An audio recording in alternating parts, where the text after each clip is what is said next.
Fix Assassin's Creed Black Flag Resynced DX12 Error, DirectX Error on PC.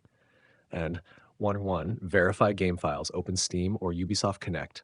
Go to your game library. Select Assassin's Creed Black Flag Resynced. Click Verify Repair Game Files. Wait for the process to complete.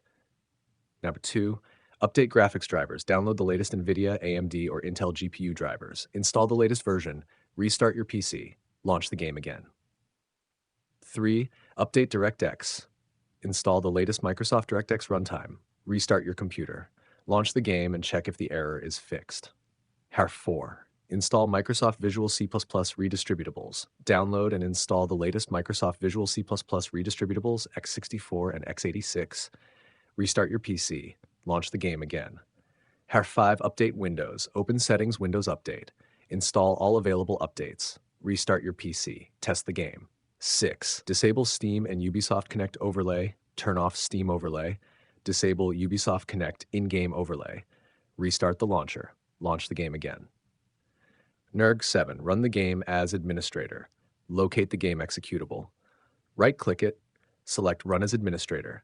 Check if the DirectX error is resolved.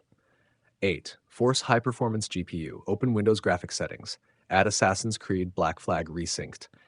Choose High Performance. Save the changes. Restart the game. 9, close background applications. Open Task Manager. Close unnecessary programs. Disable MSI Afterburner, Discord Overlay, Rivatuner, and RGB software. Launch the game. 10, reinstall the game. Uninstall Assassin's Creed Black Flag Resynced. Restart your PC. Install the latest version from Steam or Ubisoft Connect. Launch the game and verify the DirectX error is fixed. These steps can help fix Assassin's Creed Black Flag Resynced DirectX Error, DX12 Error, Graphics Initialization Failed, Game Won't Launch, rendering errors, and startup crashes on Windows 10 and Windows 11 PCs.